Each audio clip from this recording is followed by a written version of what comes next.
আল্লাহ তাআলা কুরআন এবং হাদিস শিক্ষা দিয়েছেন, এজন্য আমাদের একটু ব্যথাটা বেশি লাগে।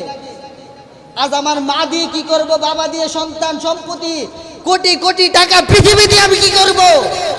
যদি আমার রসুলের ইজ্জতের উপর আঘাত করা হয়, যদি আমার রসুলকে ব্যঙ্গ করা হয়, আমার রসুলের বিবাহ নিয়ে, যৌবন নিয়ে যদি কটূক্তি করে কথা বলা হয়, আমি বেঁচে থেকে লাভ কি? আমার তো আফসোস হয়, আমার তো আফসোস হয়। আমার নবীকে গালি দিবে আর আমি জিন্দা থাকবো, হতে পারে না। আমি রসুলের আশিক ততক্ষণ প্রমাণ করব যতক্ষণ পর্যন্ত কোনো বেঈমান আমার নবীকে গালি দিবে, আমি তাকে ছাড় দিব না ইনশাআল্লাহ। সচেতন জাতিদেরকে আমি বলে যেতে চাই, ফ্রান্সের যত পণ্য আছে, ফ্রান্সের যত পণ্য আছে আমরা বয়কট করব, দেখে দেখে কিনবো। ওই লাল কুত্তাদের একটা পণ্য আমরা কেউ কিনবো না।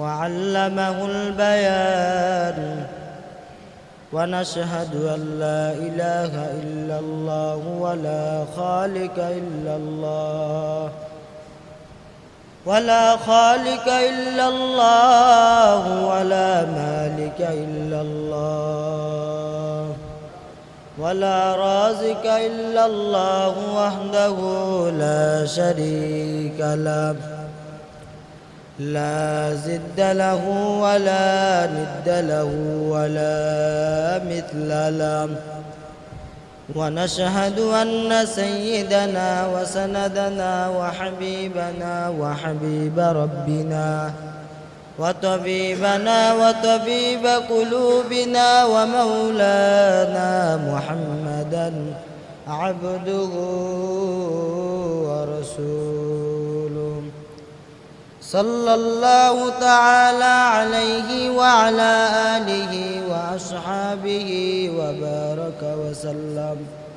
وبارك وسلم تسليما كثيرا كثيرا. أما بعد فأعوذ بالله من الشيطان الرجيم. بسم الله الرحمن الرحيم. وما أرسلناك إلا رحمة للعالمين.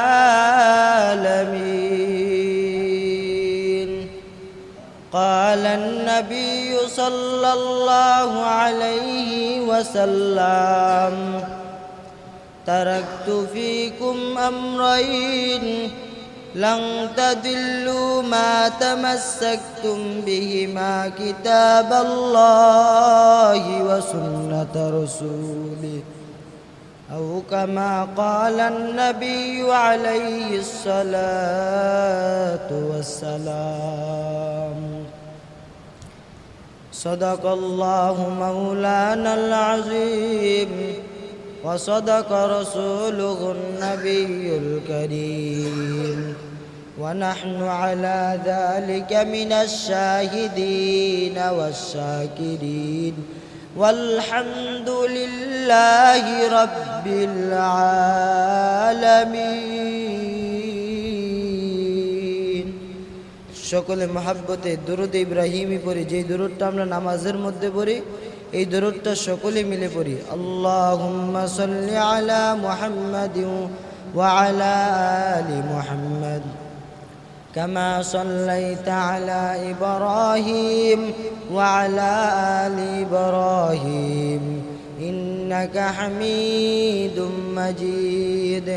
আল্লাহুম্মা বারিক আলা মুহাম্মাদিন ওয়া আলা আলি মুহাম্মাদ كما باركت على إبراهيم وعلى آل إبراهيم إنك حميد مجيد.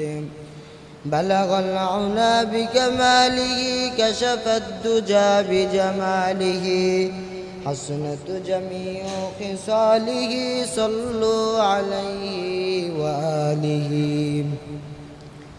سبحانك لا علم لنا إلا ما علمتنا إنك أنت العليم الحكيم. رب اشرح لي صدري ويسر لي أمري واحلل عقدة من لساني يفقه قولي मैं सूरत यूसुफ को नहीं चाहने वाला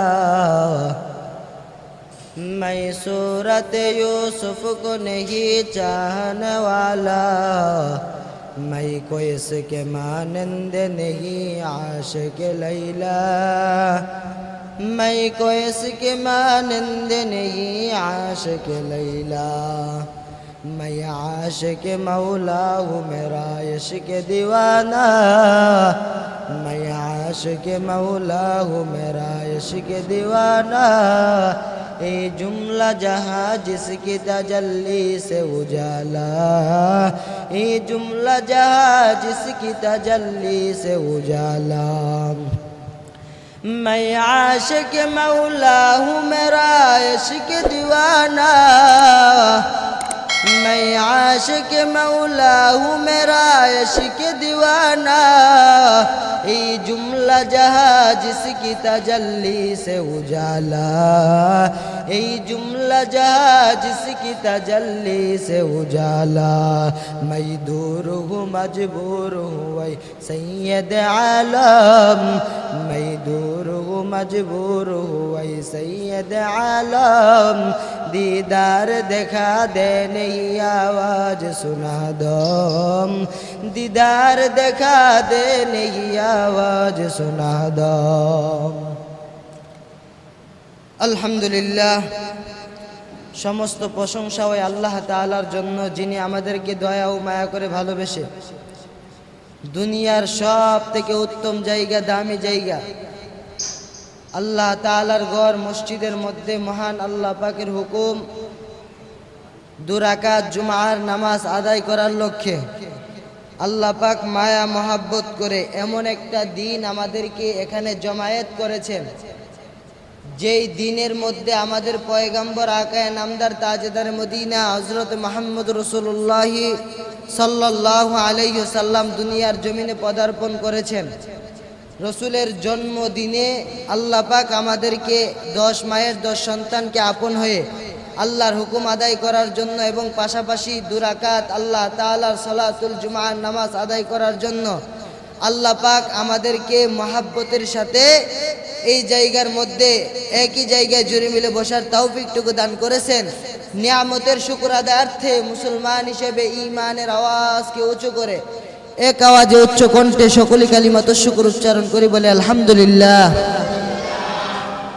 ভাইরা আমার অনেকে জানেন অনেকে জানেন না অনেকে জানেন অনেকে জানেন না আজকের দিনটা শুধু জুমাবার দিন নয় এই দিন হলো রবিউল আউয়ালের 12 তারিখ যেই তারিখে আপনার আমার মায়ার নবী দয়ার নবী দুনিয়ার জমিনের মধ্যে এসেছেন বলেন সুবহানাল্লাহ আলহামদুলিল্লাহ বলেন আমার আপনার নবী এই দিনের মধ্যে এই দুনিয়ার জমিনে এসেছেন তার চাইতে বড় আনন্দের কিছু হইতে পারে আবার তার সাথে পাশাপাশি দুঃখের কিছু বিষয় আছে দুঃখের বিষয়টা হলো এই রবিউল আউয়ালের 12 তারিখেই রাসূল দুনিয়ার জমিন থেকে বিদায় হয়ে গেছেন এই দিনে নবী কি করেছেন আমাদের থেকে বিদায় নিয়ে গেছেন আবার এই দিনেই আমাদের কাছে রাসূল কালেমার দাওয়াত দেওয়ার জন্য রাসূল দুনিয়াতে পদার্পণ করেছেন বিষয় কয়টা বিষয় কিন্তু 2টা রাসূল আসছেন আবার দ্বিতীয় বিষয় রাসূল চলে গেছেন আসছেনও চলেও গেছেন দুটোটা দিন কিন্তু একই দিন দুটোটা দিন কি একই দিন রাসূল আসছেনও আবার চলেও গেছেন ভাইরা আমার আর আল্লাহ রাসূল কি নিয়ে আসলেন আবার কি রেখে চলে গেলেন গত জমায় আলোচনা হয় নাই এখন বুঝেন আল্লাহ রাসূল কি নিয়ে আসলেন আবার কি রেখে চলে গেলেন এই জিনিসটা আমাদেরকে খুব সুন্দরভাবে বুঝতে হবে বুঝার পরে মানতে হবে না না মানলেও চলবে সবাই আওয়াজ দিয়ে বলেন বুঝতে হবে বুঝার পরে মানতে হবে রাসূল আসলেন কি নিয়ে আসলেন আল্লাহ পাঠাইলেন কেন পাঠাইলেন আল্লাহ পাঠাইলেন কেন পাঠাইলেন, কি নিয়ে আসলেন? জবাব হলো আল্লাহ বলেন খুলুকুন আযীম। বলে হে নবী, আমি আপনাকে উত্তম চরিত্র দিয়ে পাঠাইছি। কি চরিত্র? উত্তম চরিত্র দিয়ে আমি আল্লাহ আপনাকে দুনিয়ার জমিনে পাঠাইছি। রসুল উত্তম আদর্শ নিয়ে আসলেন, আর কি রেখে চলে গেলেন? সামনে আসতেছে কি রেখে চলে গেলেন। এবার এতটুকু শুনুন যে রসুল উত্তম আদর্শ নিয়ে আসলেন। কি নিয়ে আসলেন? উত্তম আদর্শ নিয়ে আসলেন। আল্লাহ বলেন দুনিয়ার মানুষ ডিজিটাল বাংলাদেশ করতে চাই কিনা? ডিজিটাল পৃথিবী করতে চাই। দুনিয়ার মানুষ ডিজিটাল বাংলাদেশ করতে চায়। মানুষ মডেলিং এর পিছনে ছুটেছে। একদল যুবক বলে মডেলিং এর বড় প্রয়োজন কিনা? মডেলিং কি খুঁজে? এই মডেল একটা সেট বের হয়েছে বিভু, বর্তমান মার্কেটে তার প্রচুর পরিমাণ চাহিদা। যখন কিছুদিন পরে আবার আরেকটা আপডেট সেট বের হয়, যুবক বলে এই সেট আমার দ্বারা চলবে না, নতুন মডেলের সেট বের হয়েছে অ্যান্ড্রয়েড ফোন, আমার ওইটাই দরকার। ঠিক কিনা যুবক ভাইয়েরা? কিন্তু আল্লাহ বলেন দেখো, আমি তামাম পৃথিবীর জমিনের মধ্যে আমি আল্লাহ পাক রব্বুল আলামিন তোমাদের জন্য কিয়ামত পর্যন্ত একটা মডেল দিয়েছি। কিয়ামত পর্যন্ত আমি আল্লাহ একটা মডেল দিয়েছি। মডেলের নাম শুনবেন? আল্লাহ যে মডেল দিয়েছে মডেলের নাম শুনবেন সবাই? শোনা দরকার আছে না নাই? দুনিয়ার মধ্যে বিভিন্ন কিছুর মডেল চলে। এক এক সময় এক একটা ডিজাইনের মডেল, এক এক সময় এক একজন এক এক মডেল নিয়ে ব্যস্ত আর পাগল। ও মুসলমান ইমানদার আল্লাহর গোলাম, আল্লাহ পাক রব্বুল আলামিন বলতে চাই, এ দুনিয়ার মুসলমানের দল, আমি আল্লাহ তোমাদের মধ্যে মডেল পাঠাইলাম। আমি আল্লাহ এমন এক মডেল দিয়ে পাঠাইলাম যেই মডেলটা দুনিয়ার কোনো সাধারণ মডেল না।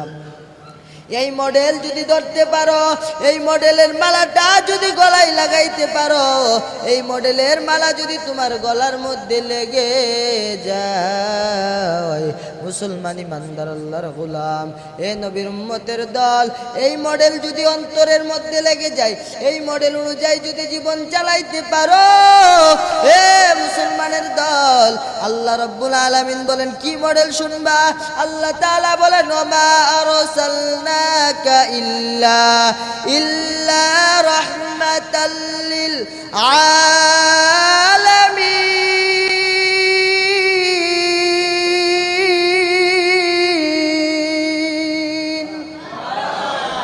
মুসলমান ইমানদার আল্লাহর গোলাম,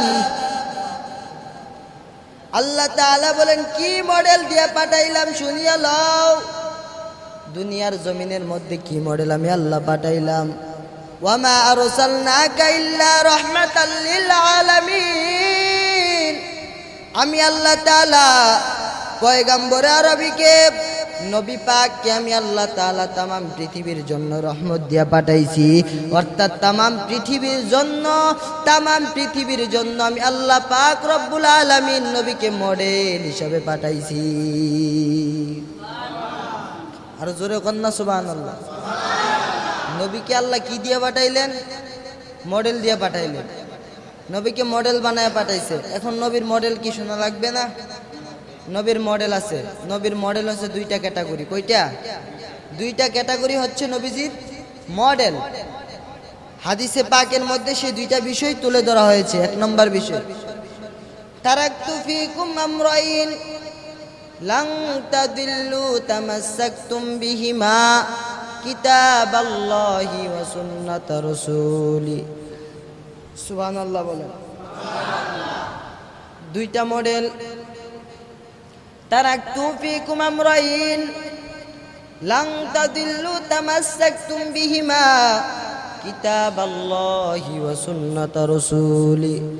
এক নাম্বার মডেল, আল্লাহর রাসূল বলেন আমাকে আমার আল্লাহ উত্তম আদর্শ দিয়া পাঠাইছেন।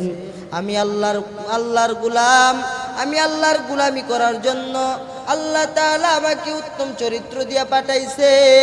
আমার আল্লাহ আমাকে উত্তম আদর্শ দিয়ে পাঠাইছে, আমি উত্তম আদর্শ নিয়ে আসলাম।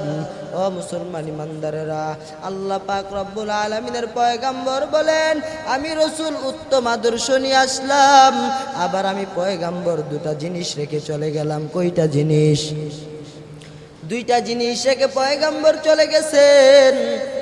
একটা জিনিস হলো কিতাব আল্লাহ, আল্লাহর কালাম। এক নম্বর হলো আল্লাহর কালাম কুরআন, দুই নম্বর হলো সুন্নাত রাসূলি। কিছু কিছু মানুষ বলে থাকেন আল্লাহর রাসূল দুই জিনিস রেখে চলে গেলেন, একটা হলো কুরআন, দুই নম্বর হলো কি রসুলের হাদিস। না না, রসুলের হাদিস বলতে শব্দ নাই। হাদিস কি প্রমাণিত? আল্লাহ রসুল তো জানতেন না, বলতেন নাই, বলেনও জান নাই। আল্লাহ রসুল বলেছেন কিতাব আল্লাহ। এক নম্বর তোমাদের কাছে মাপকাঠি মডেল রেখে আসলাম কুরআন, দুই নম্বর মডেল রেখে আসলাম ও সুন্নাত রাসূলি। আমি রসুলের সুন্নত, আমি পয়গম্বরের সুন্নত আমি তোমাদের মধ্যে রেখে আসলাম। মুসলমান ইমানদার আল্লাহর গোলাম, ওই পয়গম্বর যে সুন্নতের কথাগুলি বলতেছেন, ও নবীর উম্মতের দল, আল্লাহর রসুলের আজকের দিনটা হলো জন্মের দিন। একটু খেয়াল করে শুনবে, আজকের দিনটা কিসের দিন? পয়গম্বরের জন্মের তারিখ। নবী এই দেশে নবীজির মিলাদ হয়েছে, এই দিনে রসুলের কি হয়েছে? আজকে রবিউল আউয়ালের 12 তারিখ। কয় তারিখ? আজকে রবিউল আউয়ালের 12 তারিখ। এটা রসুলের জন্মের তারিখ, অর্থাৎ মিলাদুন নবীর তারিখ হচ্ছে আজকে রবিউলের 12 তারিখ। এখন মিলাদ যে পালন করব, জিলাপি খাইয়া আর রাস্তার মুড়ে মুড়ে বড় বড় বড় বড় গিট টানাইয়া, ঈদে মিলাদুন নবী শব্দ টানাইয়া নাচানাচি আর মিছিল করে বুঝি রসুলের মহাব্বত আশিক পরিচয় দিব? তাই না? রসুলের আশিক পরিচয় দিতে হবে কি? আজকের দিনে যেই বান্দা বেশি ইবাদত করবে, আল্লাহ রসুলের শাফাত সে তত বেশি পাবে। আরো জোরে বলেন সুবহানাল্লাহ। কারণ আজকের দিনে রসুলের জন্ম হয়েছে। রসুলের জন্ম শুধু মিছিল করে আনন্দ করার নাম রসুলের জন্ম না। রসুলের জন্ম কেন হয়েছে আমাদেরকে খেয়াল করে দেখতে হবে। আমার নবী জীবনে কত ত্যাগ করেছেন, রসুলের ত্যাগের বিনিময় আজকে ইসলাম পেয়েছি। রসুল তায়েফের জমিনে ইসলামের জন্য মার খেয়েছেন। রসুল ইসলামকে টিকিয়ে রাখার জন্য, রসুলের জন্ম হয়েছে ইসলামকে জিন্দা করার জন্য। রসুলের জন্ম হয়েছে মানুষকে আমলে পরিণত করার জন্য। রসুলের জন্ম হয়েছে উম্মতকে নামাজের দিকে ঝুঁকাবার জন্য।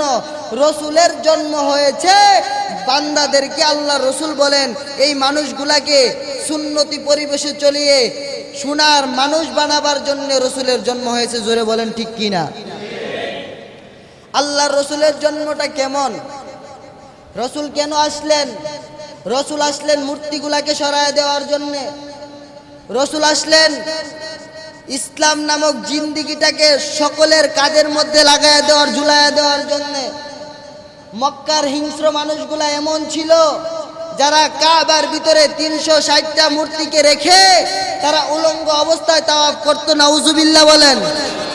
তারা এই 360টা মূর্তিকে নিয়ে তারা যখন সে উলঙ্গ অবস্থায় তাওয়াফ করত, ইতিহাসের পাতায় লেখেন যে তারা এমন বাজে মানুষ, এমন নষ্ট মানুষ ছিল যেই মানুষ পৃথিবীর জমিন আর কোনো সময় আসবে না। ওই নষ্ট মানুষগুলাকে, পথহারা মানুষগুলাকে, পথভোলা মানুষগুলাকে আল্লাহ রসুল হাতে ধরে পায়ে ধরে বুঝিয়ে বুঝিয়ে আল্লাহর দ্বীনের দাওয়াত দিতে দিতে দিতে দিতে আল্লাহ তাআলা আল্লাহর পয়গম্বরকে, ভাইরা এদিকে লক্ষ্য করেন যে আল্লাহ তাআলার এই দিনকে জিন্দা করার জন্যে আল্লাহ রসুল মেহনত করে দিনের পর দিন মানুষের পিছনে খেটে খেটে, রাত নাই ঘুম নাই, রসুল পেটের মধ্যে পাথর বেঁধে আল্লাহ রসুল দিন কি রাত নাই, রসুল মক্কা থেকে মদিনায় হিজরত করে চোখের পানি ফেলে কান্না করে রক্ত জড়িয়ে তারপরে আমার রসুল দুনিয়ার জমিনের মধ্যে দিনকে জিন্দা করে দিয়ে গেছেন। অথচ আমরা আজকে দেখতেছি কিছু মুসলমান নামদারি আশিকে রসুলরা তারা রসুলের নামদারি মিলাদ উদযাপন করে, নাচানাচি করে তারা মিলাদ উদযাপন করে। কিন্তু অথচ আমি স্পষ্ট ভাষায় বলে দিতে চাই যুবক ভাইয়েরা, শিক্ষিত সমাজের যুবক ভাইয়েরা একটু খেয়াল করে শুনবেন। আপনারা সকলে মিডিয়ার মধ্যে জানেন, মিডিয়ার মধ্যে প্রচার প্রসার হচ্ছে যে ফ্রান্সের মধ্যে, এইদিকে লক্ষ্য করেন, সবাই জানেন যে ফ্রান্সের মধ্যে আমার রসুলকে ব্যঙ্গ করা হয়েছে কিনা? আওয়াজ তুলেন। সারা পৃথিবী উত্তাল হয়েছে কিনা? সারা পৃথিবীর মুসলমানদের গায়ে আঘাত লেগেছে কিনা? অথচ কওমির সন্তানেরা রক্ত দেওয়ার জন্য রাজপথ গরম করতেছে।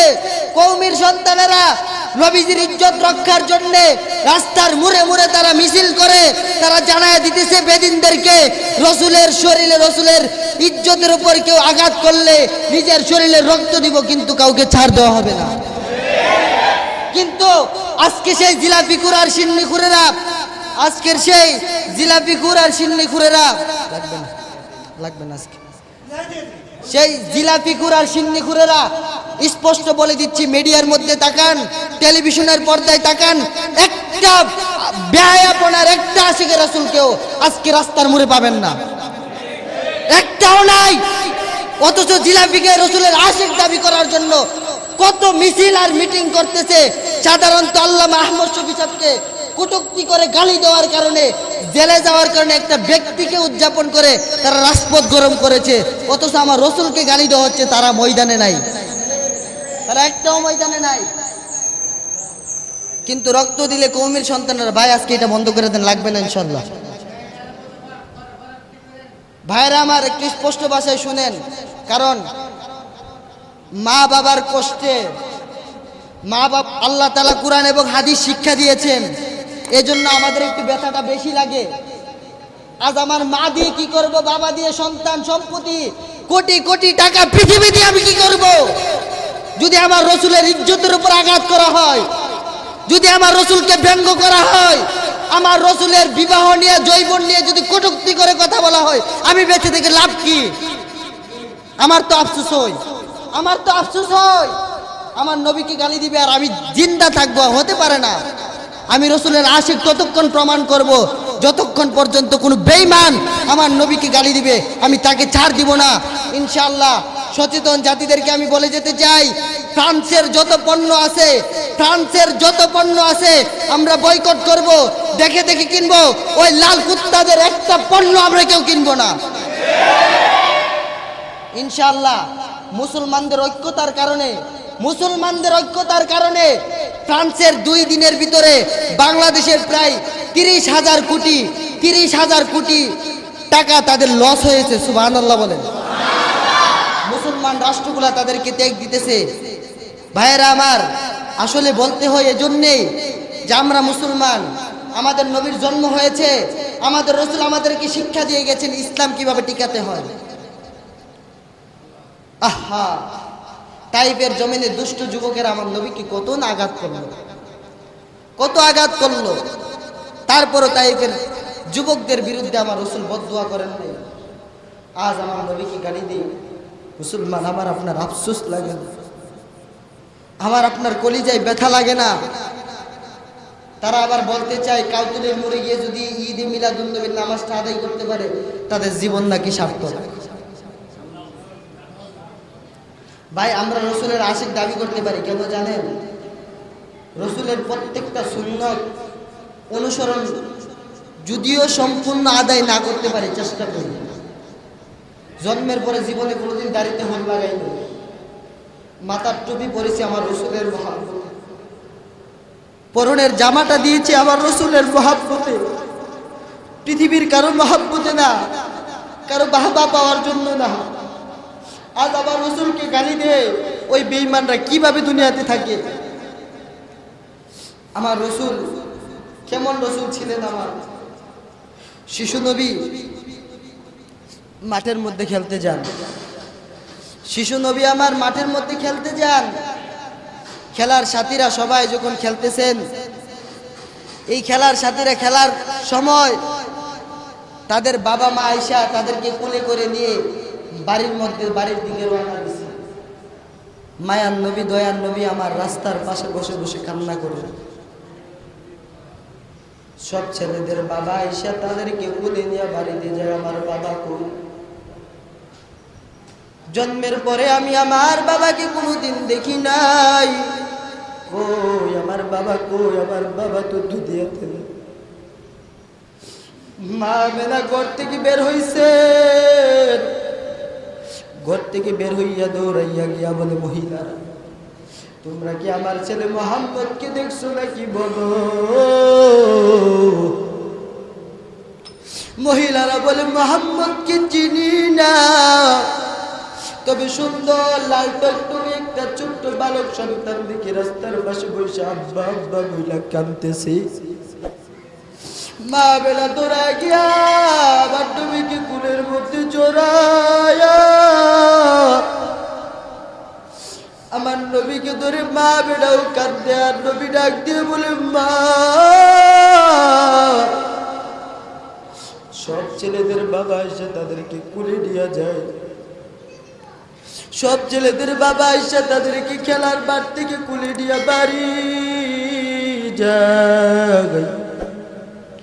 ও মা বলো না, আমার আব্বা কয়, আমার আব্বা কই?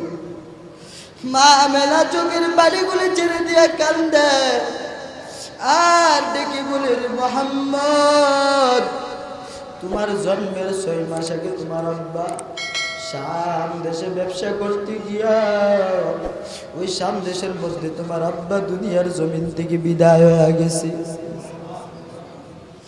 এ মোহাম্মদ তোমার আব্বা নাই, তোমার আব্বা নাই।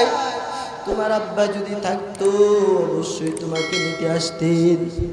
মুসলমান ইমানদার আল্লাহর গোলাম, একটু খেয়াল করে শুনেন আমার পয়গম্বর। মা আমেনাকে দেখে দেখি বলে, মা চলো না একটু বাবার কবরটা জিয়ারত করে আসি। সুবহানাল্লাহ বলে। মা আমেনা দাদা আব্দুল মুত্তালিব থেকে বিদায় নিছে। বিদায় নেওয়ার পর মা আমেনা মোহাম্মদকে পয়গম্বরকে সাথে নিয়া, সাথে দাসী উম্মে আইমানকে নিয়া ঘোড়া নিয়ে চলছেন সামদেশের দিকে। নবীর বাবার কবর দেখবে। ওই কবরের পাশে গিয়া সংক্ষিপ্তভাবে ঘটনা বলতে যেটু খেয়াল করে শুনবেন। ওই কবরের পাশে গিয়া কবরের দ্বারে গিয়া জিয়ারত করে যখন রওনা দিছে, রওনা দেওয়ার পর যখন আবুয়া নামক একটা স্থান আছে, ওই আবুয়া নামক স্থানের মধ্যে যখন আসলেন পয়গম্বরকে সাথে নিয়া যখন আসা হয়, তখন পয়গম্বরের আম্মা জান বুকের ব্যথায় চটপট করে জমিনে পড়ে যায়। মা আমেনা নিচে শুয়া শুয়া ডাকে, এরে দাসী উম্মে আইমান, আমার সন্তান মুহাম্মদকে আমার কুলে দাও, মুহাম্মদকে আমার কুলে দাও, মুহাম্মদকে আমার কুলে দাও। নবীকে কুলে নিয়ে জড়ায়া মা আমেনা কান্দে আর বলে, মুহাম্মদ যা মাকে দেখার মতো ভালো করে দেখে নাও, মাকে বালা করে ডাকার মতো ডেকে নাও। এরে মুহাম্মদ আমার মনে হয় আর জীবনে মা মা বলে ডাকতে পারবা। আমার নবীও কান্দে, উম্মে আইমানও কান্দে। সফরের সাথে যে ঘোড়াটা ছিল গো, ওই ঘোড়াটা পর্যন্ত কান্না আরম্ভ করে দিলেন। এমন সময় মুহাম্মদ নবী আমার শিশু নবী ডাক দিয়ে বলে, মা 6 জন্মের 6 মাস আগে আমি আমার বাবা হারাইলাম। জন্মের 6 বছর কাল আমি আমার মাকে ভালো করে দেখতে পারি নাই, দুধ মার করে বড় হয়েছি। মা হালিমাতুস সাদিয়ার করে লালন পালন করেছে। ও মা আমি ভালো করে তোমার আদর পাই নাই। আজ তুমি যদি চলে যাও আমার মতো এতিম, আমার মতো এতিম আর এই দুনিয়ার জমিনে কেউ নাই। এরে মা আমি বড় এতিম, আমার এতিম নবী কান্দে। মারা বাবারা নবী আমার, এই বাবারা নবী আমার কান্দেন। ওই নবীর জন্য কি মায়া নাই? নবীর সুন্নতের কি মায়া নাই? ওরে নবীর উম্মতেরা হয়ে আজি দিশে হারা, কুরআন হাদিস ছেড়ে চলো যখন যাহা চাই মনে। নবী বিনে কে তোরাবে ফুলসিরাত মিজানে, নবী বিনে কে তোরাবে ফুলসিরাত মিজানে। ওরে নবীর উম্মতেরা হয়ে আজি দিশে হারা। কুরআন হাদিস ছেড়ে চলো যখন যাহা চাই মনে, নবী বিনে কে তরাবে ফুলসিরাত মিজানে, নবী বিনে কে তরাবে ফুলসিরাত মিজানে। খুদার জ্বালাই নবী জীবর,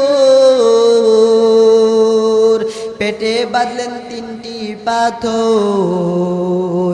খুদার জ্বালাই নবী জীবর, পেটে বাঁধলেন 3টি পাথর। দান দান শহীদ করিলেন উহুদের ময়দানে, নবী বিনে কে তরাবে ফুলসিরাত মিজানে, নবী বিনে কে তরাবে ফুলসিরাত মিজানে। বড় ইতিম নবী আমার, পিতা মাতা নাই যে তাহার। বড় ইতিম নবী আমার, পিতা মাতা নাই যে তাহার। তারপরেও কত মারা মারলো তারে দুশ্মনে, নবী বিনে কে তরাবে ফুলসিরাত মিজানে, নবী বিনে কে তরাবে ফুলসিরাত মিজানে। मोहम्मद की मोहब्बत करो भाई दिल में हमेशा, ताकि शबे मुर्दे का मालूम मौत मुस्तफ़ा, ताकि शबे मुर्दे का मालूम मौत मुस्तफ़ा। ए যুবক ভাই, মুরব্বী বাবারা, আমার কলিজার টুকরা আব্বার বয়সী যুবকেরা ভালো করে শুনে নাও। আমার নবীকে যদি ভালোবাসতে হয়, নবীর সুন্নতের মালাটা গলায় লাগাও। আমার নবীকে যদি ভালোবাসতে হয়, নবীর সুন্নতের পায়বন্দি করো। নবী যেভাবে চলতে বলেছে ওইভাবে চলো। নবী যেভাবে নিষেধ করে দিয়েছেন ওই জিনিসগুলাকে ছেড়ে দাও। কারণ কেন জানো? আমার আল্লাহ বলেন, মা আতাকুমুর রাসূলু ফাখুযু ওয়া মা নাহাকুম আনহু ফান্তাহু। ও পয়গম্বরের উম্মতেরা ভালো করে শুনিয়া লও, আমার আল্লাহ জানায় দিছে নবী গো, আপনি আপনার উম্মতদেরকে জানায় দেন, মা আতাকুমুর রাসূল, ও পয়গম্বর, আমি আল্লাহ আপনাকে যা আদেশ করেছি আপনি যা আদেশ করবেন উম্মতদের মাঝে, আপনার উম্মতেরা যেন সেই আদেশগুলো মানে। ওয়া মা নাহাকুম আনহু ফান্তাহু, আর যেই সমস্তগুলোকে আপনি নিষেধ করবেন আপনার নিষেধাজ্ঞাগুলো মেনে চলবে আপনার উম্মতেরা। যেই উম্মত আপনার নিষেধাজ্ঞা মানবে, যেই উম্মত আপনাকে মহব্বত করবে, আমি আল্লাহ ওয়াদা দিলাম আমি আল্লাহ তাদেরকে ভালোবাসবো, আমি আল্লাহ তাদেরকে মহব্বত করব, জান্নাতে দিব। আল্লাহ জানায় দিছেন, ও পয়গম্বর আপনি শুনিয়া লন, আল্লাহ নবীকে আল্লাহ জানায় দিছেন। কুল, হে নবী আপনি জানায় দেন, ইন কুনতুম তুহিব্বুনাল্লাহ, ও পয়গম্বর আপনার উম্মতেরা যদি আপনি নবীকে ভালোবাসে, আপনি নবীকে যদি মহব্বত করে, আমি আল্লাহকে যদি ভালোবাসতে চাই, আমি আল্লাহকে যদি ভালোবাসতে চাই, ইন কুনতুম তুহিব্বুনাল্লাহ, যদি তারা আমি আল্লাহকে ভালোবাসতে চাই, ফাত্তাবিউনি, তারা যেন আপনি নবীকে ভালোবাসে, ইউহিব্বুকুমুল্লাহ, তাহলে আমি আল্লাহ তাদেরকে ভালোবাসবো। শুধু ভালোবাসবো তা নয়, আমি আল্লাহ শুধু ভালোবাসবো তা নয়, ওয়ায়াগফির লাকুম যুনুবাকুম আল্লাহু গফুরুর রহিম, আমি আল্লাহ তাআলা তাদের পিছনের সমস্ত গুনাহগুলিকে maaf করে দিব। রসুলকে মহব্বত করবো তো ইনশাআল্লাহ? রসুলের আদর্শ দিয়া নাকি জিলাপি খাইয়া? রসুলের আদর্শ দিয়া, ঠিক না? রসুলের আদর্শ দিয়া আল্লাহ রসুলকে ভালোবাসবো। রসুলের সুন্নত ছাড়বো না, নামাজ ছাড়বো না, বেপরদায় চলবো না, হারাম খাবো না, ঘুষ খাবো না, কোনো মানুষের গীবত করবো না, পিছনে চুগলখুরি করবো না। কাউকে যদি শত্রু বানাই আল্লাহর জন্য, কাউকে যদি বন্ধু বানাই কার জন্যে? সব কিছু কার জন্য হবে? আল্লাহর জন্যে। এক ভাইয়ের যদি কোনো দোষ দেখেন, একটা কথা আমি বলি, এক ভাইয়ের দোষ দেখছেন, সে যেই হয়, মনে করবেন আপনার ভাই, মুরব্বীরা মনে করবেন আপনার ছেলে, নতুবা আপনার সন্তান, আপনার ভাতিজা, এরকম মনে করে যার দোষ দেখবেন যে এই জিনিসটা মনে হয় খারাপ, এই জিনিসটা ছেড়ে দিলে মনে হয় লোকটা ভালো চলবে, সে যাই হোক, আলেম হোক কিংবা কোনো পাবলিক হোক, তার কাছে যাইবেন, মহাব্বতে বসবেন, ভাই এই জিনিসটা না করলে মনে হয় ভালো হয়, কিন্তু পিছনে গীবত করে আপনি গুনাহগার হয়েন না, পিছনে গীবত করে আপনার আম্মা আব্বার বেজন্মা সন্তান আপনি হয়েন না। হাদিসের কথা আমার না, আল গীবাতু আসাদ্দু মিনাজ জিনা, গীবত জিনার চাইতো খারাপ, নাউজুবিল্লাহ বলেন, গীবত জিনার চাইতো খারাপ, হাদিস, এটা আমার কথা না আল্লাহ রসুলের কথা। আল গীবাতু আসাদ্দু মিনাজ জিনা, গীবত জিনার চাইতো খারাপ। সুতরাং কেউ কারো গীবত করব না, কারো শিকায়াত করব না, যদি কোনো ভাইয়ের দোষ দেখি তার কাছে বলে দিব, কিন্তু কিছু জিনিসের জন্য ছাড় দেওয়া আছে। এক বেচারা চুরি করে, কি করে? চুরি করে, ডাকাতি করে, এমন এমন কাজ করে যেই কাজগুলো দ্বারা মানুষ তার কারণে গুনার মধ্যে জড়াবে, বিপদগ্রস্ত হবে, ওই মানুষের কথাগুলো মানুষকে জানায় দেয়, এটার নাম গীবত না, এটার নাম গীবত না। কিন্তু একবার একটা দোষ দেখছেন, সাধারণ দোষ, এটা তাকে বলে দিবেন, ভাই এই জিনিসটা না করলে ভালো। যদি গীবত করেন আপনি জিনাকারের চেয়ে তো খারাপ হয়ে গেলেন। আল্লাহ তাআলা আমাদের সকলকে হিফাজত করুক। আল্লাহ তাআলা আমাদের সকলকে, সর্বপ্রথম আমাকে এবং আপনাদেরকে এই কথাগুলোর উপর আমল করার তৌফিক দান করুক।